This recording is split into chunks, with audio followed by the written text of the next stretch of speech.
नमस्कार, news 9 UP आपका स्वागत है। मैं हूं जनार्दन चौहान। आइए अब चलते हैं खबरों की ओर।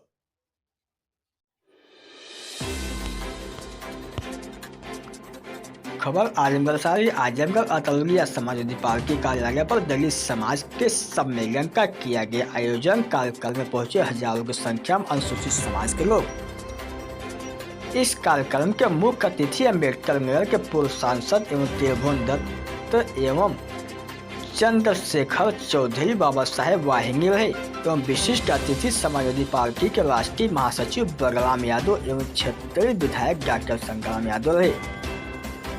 कार्यक्रम का अध्यक्षता सपा अनुसूचित प्रकोष्ठ के विधानसभा अतरौलिया के अध्यक्ष हरिराम ने एवं संचालन राजेंद्र राम ने किया। सपा के राष्ट्रीय महासचिव बलराम यादव ने कहा कि दलित समाज हमेशा से ही समाजवादी पार्टी के साथ रहा है। दलित समाज ने कभी अपने सम्मान के साथ समझौता नहीं किया। यह समाज न्याय के पथ पर चलकर हमेशा समाजवादी पार्टी का साथ दिया है। जो सम्मान दलित समाज का समाजवादी पार्टी में है, वह सम्मान कहीं पर नहीं है। दलित से हमारा पारिवारिक संबंध है। दलित समाज की बदौलत ही आगामी समाजवादी पार्टी की पूर्ण बहुमत की सरकार बनेगी।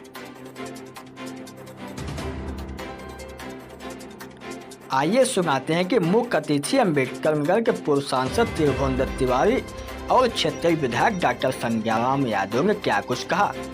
आजमगढ़ अतरौलिया से नूर मोहम्मद की खास रिपोर्ट। सर, अनुसूचित समाज का सम्मेलन हुआ है। 2022 को चुनाव में ध्यान रखते हुए अनुसूचित समाज के मान सम्मान के लिए सम्मेलन रखा गया। सर, अनुसूचित समाज की 2 शब्द बताएं सम्मेलन का मुख्य उद्देश्य। देखिए, वर्तमान समय में आज अनुसूचित जाति का पूरे प्रदेश और देश का समाज बड़े पैमाने पर चिंतित है, क्योंकि भारतीय जनता पार्टी की सरकार आए दिन जो है इस बात की साजिश में लगी हुई है कि परम पूज्य बाबा साहेब डॉक्टर अम्बेडकर ने जो सर्वजन समाज के सम्मान के लिए संविधान बनाया था, उस संविधान को ये बदलना चाहती है। अभी आपने देखा था जो सदन चल रहा था, इसमें राजस्थान के एक राज्यसभा सांसद ने संविधान के संशोधन के लिए, संविधान को बदलने के लिए एक प्रस्ताव भी लाया था। इसको लेकर हमारा अनुसूचित जाति का समाज बहुत चिंतित है। इसलिए वो इस बात की तैयारी में है कि हमें बाबा साहेब डॉक्टर अम्बेडकर के संविधान को बचाने के लिए कमर कसकर तैयारी करना है। और इस संविधान को अगर कोई लोकतंत्र को बचाने का आज मौके पर काम कर सकता है तो समाजवादी पार्टी के राष्ट्रीय अध्यक्ष श्री अखिलेश यादव जी हैं। इसलिए अखिलेश यादव जी के साथ कंधे से कंधा मिलाकर पूरा का पूरा समाज तैयारी में लगा हुआ है। सर, हजारों की संख्या में दलित समाज यहाँ एकत्रित हुआ है। जी।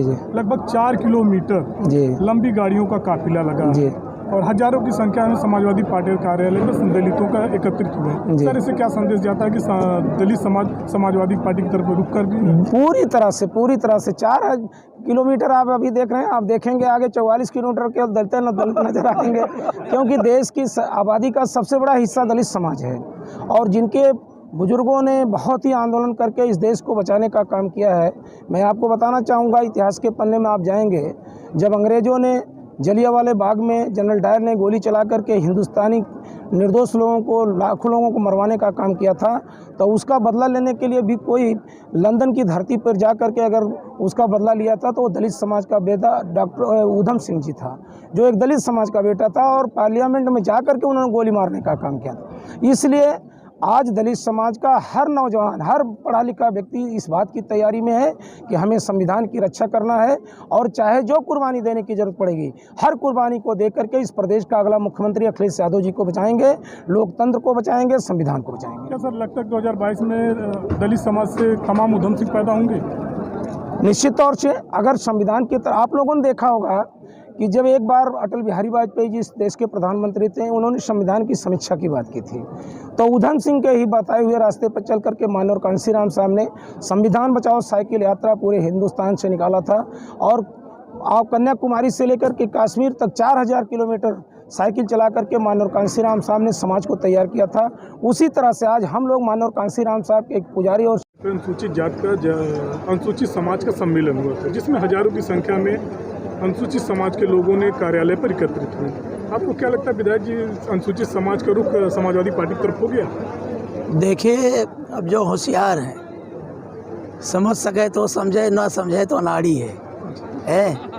तो आपने देखा है कि कैसे कितने उत्साह के साथ लोग आए।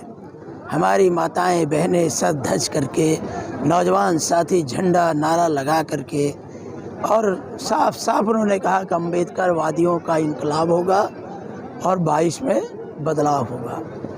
तो ये बहुत ऊंचे मन से आए हैं लोग और तय कर लिए हैं। अभी गांव-गांव हम जा रहे हैं। हमारी कुशमारा की प्रधान देखे फुलती जी हैं, और अभी आपसे ये सामने कह रहे हैं कि इतना वोट मारेंगी कि किसी का अता पता नहीं चलेगा। तो ये चुनाव जो है उत्तर प्रदेश का एक इनकलाबी चुनाव है, एक बदलाव का चुनाव है। जो भारतीय जनता पार्टी ने लोगों के साथ धोखा किया, उससे लोग गुस्से में हैं। जो कोरोना के कारण ऑक्सीजन के अभाव में लोग दम तोड़ दिए, वो लोग गुस्से में हैं। बेरोजगार नौजवान है जो दर दर भटक रहा है, परीक्षा देने जा रहा है, पेपर आउट हो रहा है, और बोर्ड लग रहा है दमदार सरकार। काहे का दमदार सरकार? जिसने 21 लाख लोग जो टीटी का परीक्षा देने गए थे, परीक्षा पेपर को आउट करा दिया, और एसआईटी ने कहा कि इन्होंने आउट। क्या उसके घर पे बुलडोजर चला? क्यों नहीं बुलडोजर चला उसके? 21 लाख टीटी परीक्षार्थियों के सपनों को जिसने तोड़ा, उसके घर पे बुलडोजर नहीं चला। इसलिए बुलडोजर वहाँ नहीं चला है क्योंकि सरकार के लोग और स्वयं मुख्यमंत्री उस भ्रष्टाचार में सम्मिलित हैं। 69,000 शिक्षक भर्तियों के साथ क्या हुआ?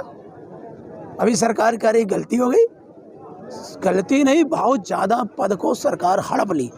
तो सरकार जो है शोषितों वंचितों के अधिकारों का कुठाराघात कर रही है, उनकी नौकरियों को लूट रही है। और जब लोग हल्ला कर रहे हैं, मरने मिटने के लिए आतुर हो जा रहे हैं, तब सरकार कहती है कि गलती हो गई है और हम इसमें अब सुधार करेंगे। उसी तरह से जैसे कृषि अध्यादेश आपके सामने हम लोगों ने आंदोलन किया, ट्रैक्टर रैली निकाला, तो हमारी रैली को रोका जा रहा था, कहा जा रहा था जनता गुमराह। तो क्यों तुमने कानून वापस लिया?